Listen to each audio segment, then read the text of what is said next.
Je to tak, protože nezvykle ostře vystoupila většina, konkrétně 22 ze 26 českých vysokých škol proti návrhu druhého ministerského zákona. Norma by měla nejen upravit jejich činnost, ale i zavést školné. A to se nelíbí ani studentům, kteří hrozí protestními akcemi. Vysoké školy se dostanou do moci politiků. Nic jiného to není. Může ohrožovat i v podstatě samotnou jakousi svobodu vysokých škol. Ministerstvo bude mít velký vliv na jmenování rektorů. Vynecháme přednášky, vyrazíme do ulic, budeme demonstrovat. Takový scénář protestů plánují studenti. Studenti a studentky si takový postup nenechají líbit a samozřejmě se proti tomu důrazně ozvou. Akademici zatím žádné velké protesty nechystají. Nevylučují ale, že v krajním případě třeba nezahájí výuku. Teď spoléhají, že je vyslyší premiér. Poslali mu dopis. Ministerstvo odmítá, že by nové zákony univerzity poškodily. Jenže ty se bojí, že ztratí část svých svobod ve prospěch politiků. Veřejné vysoké školy jsou veřejnými vysokými školami, že nejsou tady proto, aby sloužili studentům, ale aby sloužili zemi. Z 33 připomínek, které univerzity k zákonu vznesly, jich ministerstvo uznalo 22. Školám to ale nestačí. Bude mít vliv i na další věci, které Rada vysoké školy má právo dělat, to znamená hospodaření s nemovitostmi, s pozemky. Studentům zase vadí hlavně druhý z reformních zákonů, školné. Spekuluje se, že by za semestr platili až 10 000 korun. Odborný návrh, který se zabývá tou možností formou stavebního spoření, předpokládá, že ta úroková sazba nepřekročí 5%. Jediné, k čemu právě vede, tak je systematické zadlužování celých generací studujících. Ministerstvo trvá na tom, že reforma i školné jsou nutné. V rozpočtu totiž budou chybět peníze. Nové zákony by proto měly platit už od příštího roku. Ivan Lukáš a Štěpánka Martanová, Česká televize. A poslední dva hosté ve studiu Událostí komentářů: Ivan Wilhelm, náměstek ministra školství, a proti němu Pavel Rybka, děkan Elektrotechnické fakulty ČVUT a člen předsednictva Rady vysokých škol. Pánové, dobrý večer. Dobrý večer. Pane Rybko, v prohlášení Rady vysokých škol se píše věta, že ministerstvo školství nerespektuje při přípravě zákonu pro reformu vysokých škol názor samotných vysokých škol a jejich reprezentace. Jak se to podle vašeho názoru v praxi projevuje?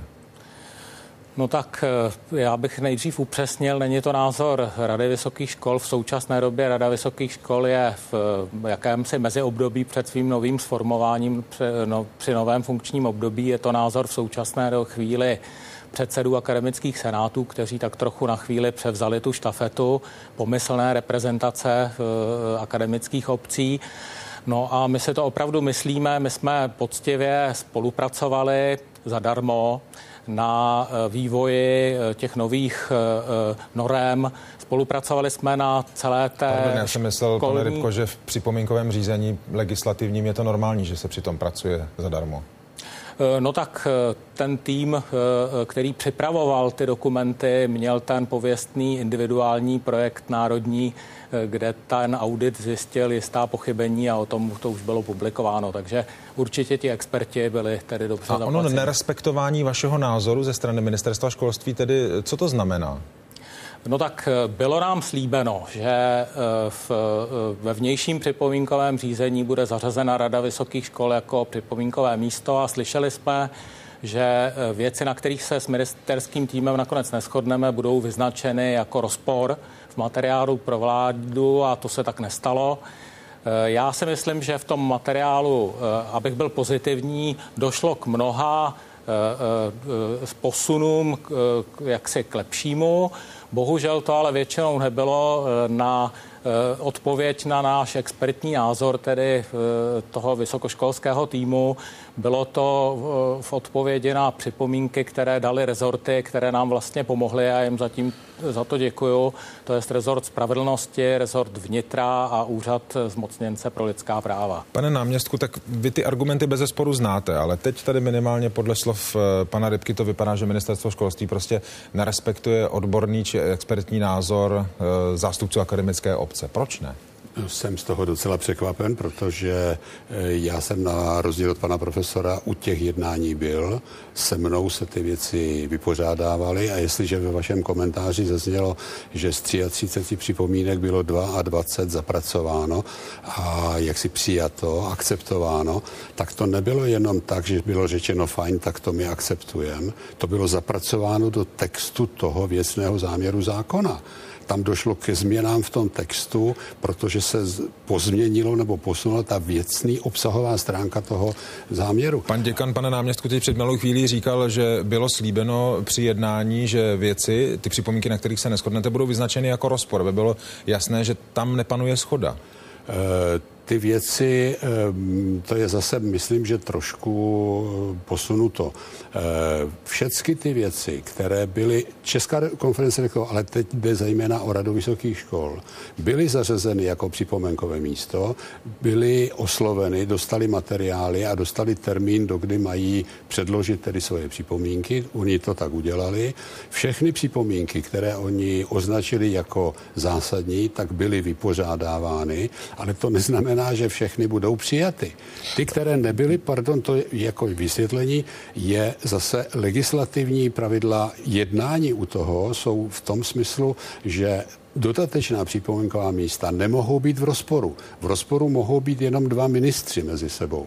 A Rada vysokých škol není ani ministerstvo a předseda rady není zatím ministrem. Čili nemohou být v rozporu a proto byly označeny jako neakceptováno, ale takto to bylo zdůrazněno i v předkládací zprávě, aby to pro boha někdo nepřehlíd, aby se na to ta pozornost byla upřena a ta předkládací zpráva, která má, myslím, 3 stránky, tak má půl stránky o tom, že je řada připomínek, které nemohly být akceptovány.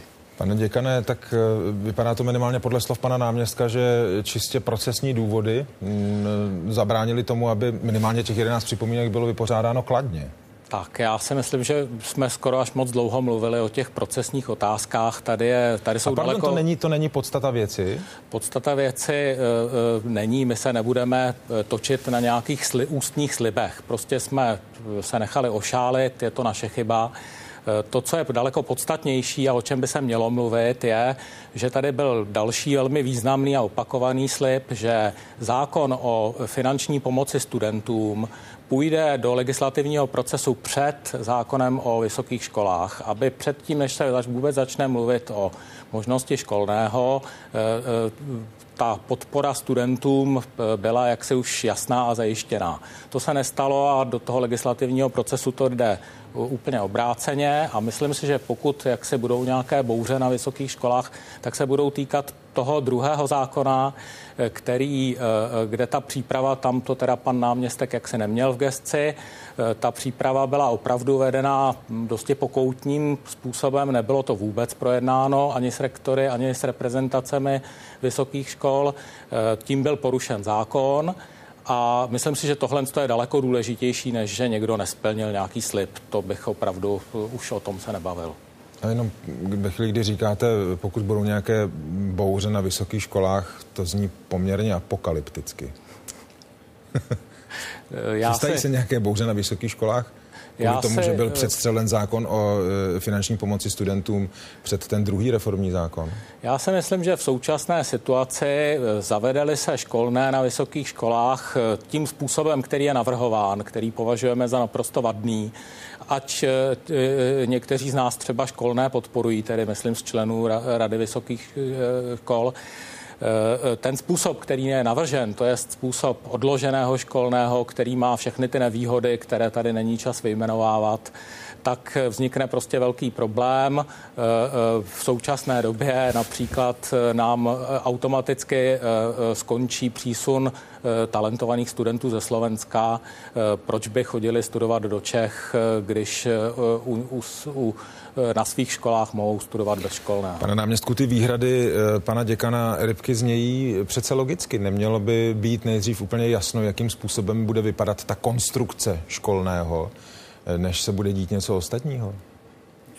Já jsem trošku na rozpacích, protože jestliže kdokoliv čte ten věcný záměr, tak jak je napsán, tak mně připadá, že to je ucelená konstrukce. že to Moc se omlouvám, že na to skáču. 22 vysokých škol v tom prohlášení říká, že jim to nepřijde jako věcný text, který má hlavu a patu. A já bych velmi stál o to, kdybychom se mohli spolu sejít, kdybychom mohli velmi bez emocí a velmi věcně diskutovat o tom, co to je to konkrétní. A to vypadá, jako kdybyste se nemohli sejít. No tak je to tak, že myslím, že 16. prosince jsme vypořádali ty připomínky, že teprve tento týden jsme zkompletovali tedy věcně ten věcný záměr zákona o finanční pomoci studentům a myslím, že v pondělí odejde tedy na úřad vlády, aby mohl být dán k dispozici k projednání ve vládě. Čili je to tak jako ano, mohli jsme se sejít, ale prostě sejdeme se a příští týden zcela určitě připraví ministerstvo plán právě těch Jak daleko sahá vaše ochota se řekněme, bavit o těch dalších výhradách vysokých škol, dokonce o výhradách samotných studentů. Ve chvíli, kdy jsme minimálně vás, pane náměstku, v reportáži slyšeli říkat, že vysoké školy tady nejsou od toho, aby o jejich osudu jaksi rozhodovali studenti, ale jsou tady pro zemi. No, čili já jsem jenom chtěl říct a v tom příspěvku já jsem se snažil vysvětlit, že těch zájemců o to vysokoškolské studium, o tu pomoc, o to, co mají ty školy dělat, je nepoměrně více než jenom ta studentská část. Že samozřejmě studentská akademická část jsou významné skupiny, které samozřejmě mají nejblíž těm vysokým školám, ale jsou i jiné další, které očekávají. A pokud jde o tu debatu, tak zase já se domnívám, že by mělo tady padnout, že byla uspořádána několik seminářů předtím, než byl ten zákon finalizován, že byly veřejné rozpravy, že z těch seminářů se zúčastnilo, nevím, stovky lidí, který především, že z akademické obce, kde se velmi volně a velmi... Máte prostě pocit, pane náměstku, že akademické obci bylo dostatečně nasloucháno? Tak já se domnívám, že, víte, jako akademická obec je vlastní debatovat. A ty debaty mohou pokračovat velmi dlouho a já si neumím představit, že by všichni členové akademické obce došli k souhlasnému stanovisku, aby řekli ano, každý z nás naprosto jasně souhlasíme. Každý vždycky bude mít nějakou výhradu. Pane děkane, to chcete? To pravděpodobně asi nechcete. Já si myslím, že se ministerstvu podařil přesný opak. Dokázalo pozoruhodné a neuvěřitelné. Akademická obec se sjednotila.